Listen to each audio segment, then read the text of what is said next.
Hello అండి. ఈరోజు Monday అని ఆనియన్ వేయకుండా ఫ్రైడ్ రైస్ చేసుకుందాం అనుకుంటున్నా.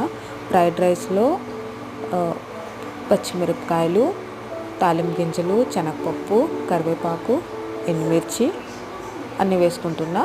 బస్ ఆనియన్ వేయట్లేదు అంతే.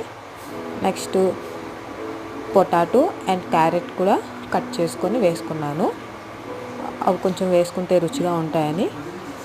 నెక్స్ట్ కొంచెం సాల్టు, పసుపు, కారం వేయట్లేదు.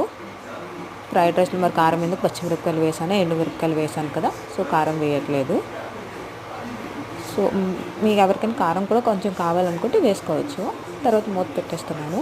టమాటో కట్ చేసుకున్నాను. నెక్స్ట్ టమాటో వేయాలి. కొంచెం వేగిపోయిన తర్వాత పొటాటో వేగిపోయిన తర్వాత పొటాటో అండ్ క్యారెట్ అన్నీ వేగిపోయిన తర్వాత టమాటో వేసుకుంటున్నా.